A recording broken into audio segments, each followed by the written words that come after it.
Welcome back, everybody. Before we head into our next match, let's take a look at SK Gaming's win over Gambit. And well, as Jess has said, we got our picks, we were confident, we win in there, and we just finished the game. And guys, it was pretty straightforward. Yeah, during the pre-game build-up, we heard from the SK players in one of the matches, the pre-game video, where they were saying in the previous matches they just made mistakes. And they feel that if they had played safer and smarter, they wouldn't lose to Gambit.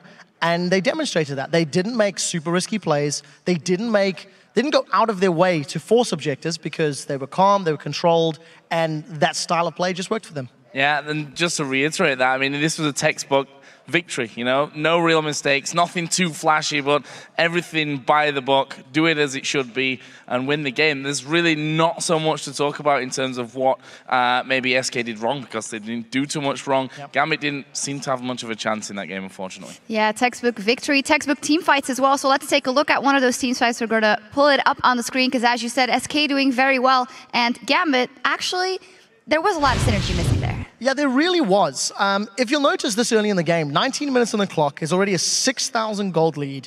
SK had complete dragon control, and this is a great flank attempt from Gambit. Deficio rightly pointed out during the cast that Nyx, Mega, and Inferno Bomb came down very late. So let's roll this clip out, and you have a very good flank from Diamond.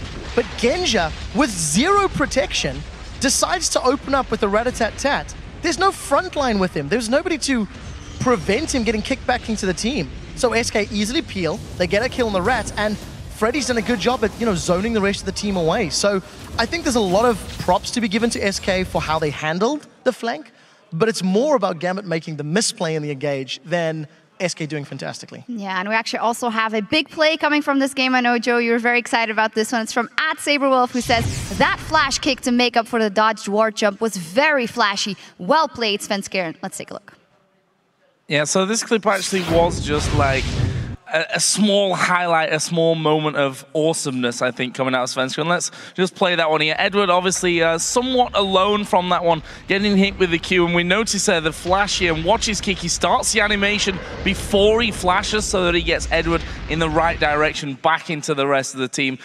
Okay, those are some things that sometimes may change the game. In this one, though, it was just a little bit of flashiness for the end from Svenskeren. Sven's Lee was incredible all game long, and those plays sicken me just because of how fluid and how easy they make it. And because I can't do them. Yeah, that too.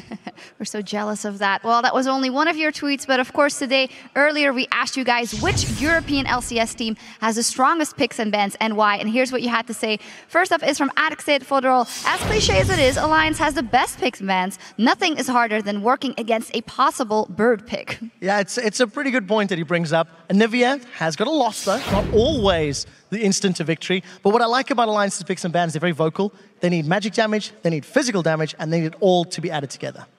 The next one is from @KeyBladeTerra25. Millennium does a good job of banning out their weaknesses and manipulating their enemies into banning the common pick show.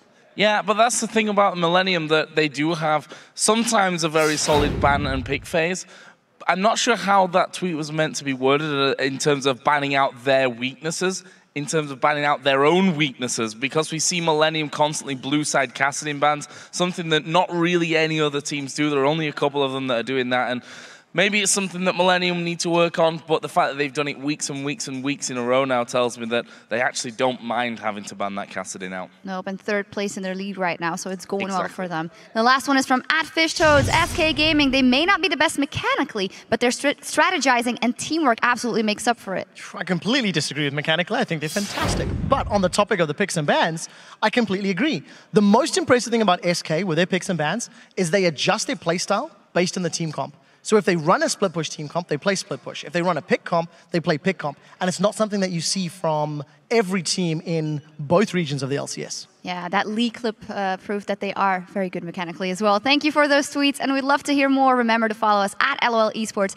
and use that #LCS to join in the conversation throughout the week. We're ready to head into the third game of the day, so let's